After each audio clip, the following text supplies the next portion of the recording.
Hi అండి, నమస్తే. Welcome to Suhasini's kitchen. నేను మీ సుహాస్ని రెడ్డి. ఈరోజు మన కిచెన్లో ఇన్స్టెంట్ ఏదైనా బ్రేక్ఫాస్ట్ చేసుకోవాలనుకుంటే మాత్రం ఇది చాలా చాలా ఈజీ అండి. రుచి కూడా చాలా బాగుంటుంది. క్విక్గా ప్రిపేర్ చేసేసుకోవచ్చు. మరి ఇంకెందుకు ఆలస్యం, వీడియోలోకి వెళ్ళి మీరు కూడా చూసి ఒక్కసారి ట్రై చేయండి. కాస్త పెద్దగా ఉన్న ఒక బౌల్ తీసుకొని అందులోకి ఒక కప్పు అటుకులను వేయండి. పల్చటి అటుకులైనా వేసుకోవచ్చు, దొడ్డ అటుకులైనా వేసుకోవచ్చు. ఏ అటుకులైనా సరే ఒక కప్పు వేసేసుకొని 2 నుంచి 3 సార్లు శుభ్రంగా కడిగి తర్వాత ఇందులోకి ఏ కప్పుతో అయితే మనం అటుకులు తీసుకున్నామో అదే కప్పుతో బొంబాయి రవ్వను వేసుకోవాలి. నైస్ రవ్వ, సుజి అంటాం కదా అది. అలాగే అదే కప్పుతో హాఫ్ కప్పు పెరుగును వేసుకోవాలి. పుల్లటి పెరుగు వేసుకుంటే రుచి చాలా బాగుంటాయి. మీరు మామూలు పెరుగునైనా వేసుకోవచ్చండి. అలాగే ఒక కప్పు నీళ్లు కూడా వేసేసుకోవాలి. తర్వాత ఇదంతా బాగా కలిసేలాగా కలపండి.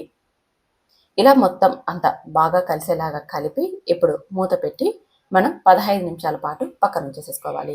ఇలా 15 నిమిషాలు పక్కన ఉంచేసుకొని ఆలోపు మనం ఇందులోకి టమోటా చట్నీ, పల్లి చట్నీ లేదా ఇన్స్టెంట్గా చేసుకునే పుట్నాల చట్నీ ఇలా ఏదో ఒక చట్నీని అయితే తయారు చేసేసుకోవచ్చండి. 15 నిమిషాల తర్వాత నేను ఇక్కడ మీకు ఈ మిశ్రమాన్ని చూపిస్తున్నా చూడండి. వాటర్ని అబ్జర్వ్ చేసేసుకొని గట్టిగా అయిపోయింది కదా. ఇప్పుడు ఇదంతా మిక్సీ బౌల్లోకి వేసేసుకోవాలి. తరువాత ఇందులోకి కొద్ది కొద్దిగా నీళ్ళని వేసుకుంటూ మిక్సీలో మెత్తగా గ్రైండ్ చేసేసుకోవాలి. నేనైతే ఇక్కడ మళ్ళీ ఒక కప్పు వేస్తున్నానండి. మీకు ఎంత అవసరం అవుతాయో అంత నీళ్ళు వేసేసుకోండి. చూడండి, ఈ విధంగా ఉండాలి. పిండి అనేది సాఫ్ట్గా అలాగే ఈ జారుగా ఉంటే సరిపోతుంది. ఇలా గ్రైండ్ చేసుకున్న మిశ్రమాన్ని ఇందాక అటుకులు నానబెట్టుకున్నాం కదా, అదే బౌల్లోకి వేసేసుకోండి. తర్వాత ఇందులోకి దోశలు ఫ్లఫీగా రావడానికి కొద్దిగా ఈనోని అయితే వేసుకోవాలి. మనం ఇన్స్టెంట్గా చేస్తున్నాం కాబట్టి ఈనో వేసుకుంటూనే దోశలు అనేది మనకి చాలా ఫ్లఫీగా వస్తాయండి. మీకు అలా వద్దనుకుంటే పిండిని పులయబెట్టి మీరు దోశలు వేసేసుకోవచ్చు.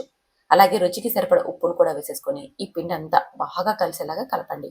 చూడండి, పిండి అనేది ఈ జారుగా ఉండాలి. ఇలా జారుగా కలిపి ఇప్పుడు స్టవ్ మీద పెనం పెట్టుకొని పెనం వేడెక్కాక ఒక గరిటె పిండిని తీసేసుకొని ఇలా డ్రాప్ చేయండి.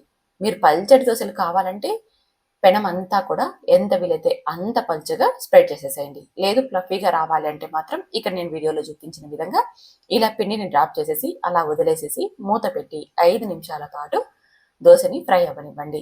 5 నిమిషాల తర్వాత మూత తీసి కొద్దిగా నూనెని అప్లై చేసేసుకొని మరో సైడ్కి టర్న్ చేసేసేయండి. మరో సైడ్కి టర్న్ చేసేసి మరొక 5 నిమిషాల పాటు లో ఫ్లేమ్లోనే ఫ్రై అవ్వనివ్వండి. అప్పుడు మనకి దోశ 2 వైపులా మంచిగా ఫ్రై అయిపోతుంది. చూడండి, మరొక 5 నిమిషాల తర్వాత చూపిస్తున్నా. దోశ మనకి మంచిగా ఫ్రై అయిపోయింది కదా. ఇలా 2 వైపులా కాల్చి దోశను తీసేసుకోవడమే. చాలా చాలా ఈజీ అండి ఈ దోశలను తయారు చేసేసుకోవడం. ఇన్స్టెంట్గా ఒక్కొక్కసారి ఏం బ్రేక్ఫాస్ట్ చేయాలో తోచదు. ఇంట్లో దోశ పిండి, ఇడ్లీ పిండి ఏమీ ఉండదు. అలాంటప్పుడు జస్ట్ 15 నిమిషాల్లో మనం ఈ బ్రేక్ఫాస్ట్ను తయారు చేసేసుకోవచ్చు. ఇదే విధంగా అన్ని దోశలను వేసేసుకోవడమే. కావాలంటే మీరు 2 వైపుల దోశను ఫ్రై చేసేసుకోవచ్చు, లేదా ఒకవైపు మాత్రమే కాల్చి తీసేసుకోవచ్చు. పైన మూత పెట్టి మనం ఉడికిస్తున్నాం కాబట్టి ఒకవైపు మనం దోశను కాల్చుకున్నా ఈ దోశలు మనకి బాగా ఉంటాయి. మీరు కావాలంటే 2 వైపులా కూడా ఫ్రై చేసేసుకోవచ్చు. అంతే. ఎంతో రుచికరమైన దోశలు రెడీ అయిపోయాయండి. మీకు నచ్చిన చట్నీతో సర్వ్ చేసుకొని తినచ్చు. నేనైతే ఇక్కడ పల్లి చట్నీ తయారు చేశానండి.